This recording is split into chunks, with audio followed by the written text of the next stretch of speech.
क्योंकि यहाँ पे जो 15 साल से जो हुमनाबाद के तालुका में जो अभिवृद्धि हुआ है, लास्ट जब हुआ था मिराजुद्दीन पटेल, स्वर्गीय मिराजुद्दीन पटेल साहब यहाँ के मंत्री थे और जनता दल का सरकार था। जब जो इधर की अभी डेवलपमेंट हुई थी तभी हुई, उसके बाद यहाँ का सब डेवलपमेंट रुक गया है, कोई तरह का डेवलपमेंट नहीं रहा है। यहाँ पे भारत जोड़ो में मुझे आज तक समझ में नहीं आया उनका एजेंडा क्या है, वो क्या मैसेज लोगों तक पहुँचाने की कोशिश कर रहे हैं, उसमें कोई क्लैरिटी नहीं है। हाँ, लीडर चल रहे हैं, अच्छा है, चलने के लिए एक मौका मिल रहा है, अच्छा है, जुड़ रहे हैं। और यूथ को क्यों जुड़ रहे हैं? क्योंकि उनको एक समझ है कि मैं भी एक युवा हूँ, उनका दर्द दुख समझने वाला एक आदमी है जो हम कायम है, जो हमारे साथ है, हमारे उम्र का है, हमारा दर्द दुख समझ के आगे बढ़कर हम में कुछ करेगा।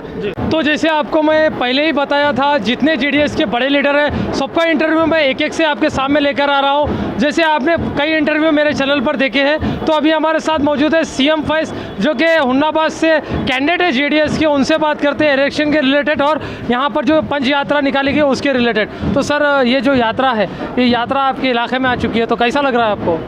बहुत सारा, आप खुद ही देख रहे होंगे कि लोगों में इतना जोश पैदा हुआ है कि खास हर गांव में जहाँ से हमारा यात्रा गुजर रहा है और कुमार स्वामी साहब गुजर रहे हैं, लोगों में इतना जोश और मोहब्बत प्यार से इज्जावी करके वो आगे बढ़कर चढ़कर कुमार अन्ना साहब को वो आशीर्वाद कर रहे हैं कि और आने वाले आश्वासन भी दे रहे हैं कि आने वाले चुनाव में हमारा पूरा मतदान जेडीएस के पक्ष में रहेगा। बोला जा रहा है सर, भारत जोड़ो यात्रा भी इसी के दौरान चल रही है।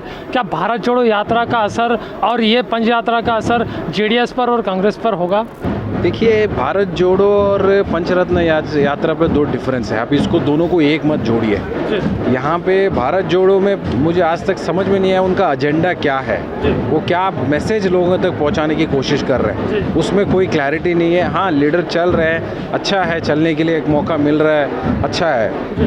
खासकर अगर उस डिफरेंस इसमें देखेंगे, जनता दल का जो पंचरत्न योजना का यात्रा है, इसका एजेंडा यही है कि हमारे जो 5 कार्यक्रम जो जेडीएस पक्ष कल के दिन जो चुन के आएंगे अपने संपूर्ण बहुमत सरकार बनाने के बाद, जो 5 रत्न के प्रोग्राम है, एक तो हो गया शिक्षण, सबसे अच्छे योजना शिक्षण ये देंगे। हाँ, सारे स्कूल शाले सबको हम डेवलप करेंगे, हाईटेक डेवलपमेंट करेंगे। दूसरा हो गया कि फार्मर्स जो रैतों का साला था, पहली बार तो कुमार अन्ना साहब ने मना किया था, अब इस बार भी रैतों का ऐसी उनकी आमदनी बढ़ाएंगे कि वो कभी किसी से साला ना मांगे। तीसरा एक योजना है कि हर जिले में एक 30 बेड का, हर जिले में तो हाईटेक सुपर स्पेशलिटी हॉस्पिटल रहेगा और हर पंचायत में 30 बेड का हॉस्पिटल रहना चाहिए। आज हॉस्पिटल की कमी है। 5वां योग है कि महिला और मಕ್ಕಳಿಗೆ जो खासकर वुमेन है और उनके बालिग लड़कियां हैं, उनको कैसे आगे बढ़कर उनके हाथ में आमदनी रुके। आज उनको लिए एक आमदनी का एक जरिया नहीं है, उनके हाथ में एक आमदनी रुके। और 5वां एक योजना है कि गरीब गुरबा और एकदम इसके लोगों के लिए कि उनको घर का योजना, घर देंगे। ये 5 योजना है जो कुमार अन्ना साहब की सरकार आने के बाद हम हर एक नागरिक को, जैसे हमने 25,000 करोड़ साला मन्ना हुआ था पूरे कर्नाटक के रैतों का, फार्मर्स का, उसी तरह से ये 5 योजना हम कर्नाटक में जारी लाएंगे। तो ये फ़र्क है, भारत जोड़ो यात्रा और पंचरत्न योजना की यात्रा में बहुत फ़र्क है। बोला जा रहा है कि सीएम फैज जब से हुमनाबाद में आए हैं तो इलेक्शन की जो गर्मा गर्मी वो बढ़ चुकी है, क्योंकि यूथ आपके साथ चल रहे हैं। तो इस पर आप क्या रिलेटेड मैसेज देंगे आवाम को? बिल्कुल, दिन ब दिन जैसे जैसे जा रहे हैं यूथ जुड़ रहे हैं। और यूथ को क्यों जुड़ रहे हैं? क्योंकि उनको एक समझ है कि मैं भी एक युवा हूँ, उनका दर्द दुख समझने वाला एक आदमी है जो हम कायम है, जो हमारे साथ है, हमारे उम्र का है, हमारा दर्द दुख समझ के आगे बढ़कर हम में कुछ करेगा। पढ़ा लिखा है, वो भी समझदार है करके समझ कर आगे बढ़ रहे हैं। क्योंकि यहाँ पे जो 15 साल से जो हुमनाबाद के तालुका में जो अभिवृद्धि हुआ है, लास्ट जब हुआ था मिराजुद्दीन पटेल, स्वर्गीय मिराजुद्दीन पटेल साहब यहाँ के मंत्री थे और जनता दल का सरकार था। जब जो इधर की अभी डेवलपमेंट हुई थी तभी हुई, उसके बाद यहाँ का सब डेवलपमेंट रुक गया है, कोई तरह का डेवलपमेंट नहीं रहा है। तो युवा पीढ़ी ये चाहती है कि एक बदलाव लाए और बदलाव लाकर एक मौका इनको दे कि कल का दिन हमारे लिए कुछ करेंगे। वो उम्मीद और प्यार और विश्वास से वो हमारे साथ जुड़ रहे हैं।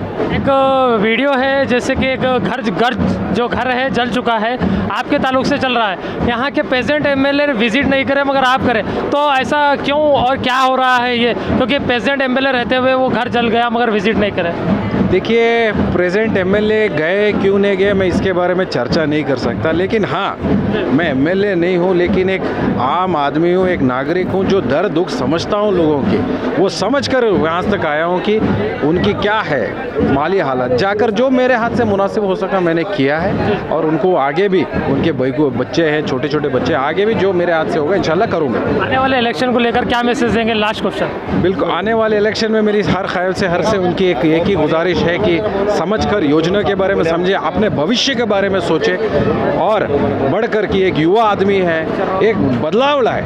जब बदलाव आया है तब भी अभिवृद्धि आया है, एक बदलाव लाए, एक मौका दे युवा पीढ़ी को कि आगे बढ़कर कुछ अच्छा करने की। Thank you. तो जैसे अभी आपने सीएम फैज़ की ज़ुबानी सुनी है, कई ऐसी चीज़ें उन्होंने बयान की है यहाँ हुन्नाबाद के ताल्लुक से, हुन्नाबाद में क्या हो रहा है और क्या नहीं।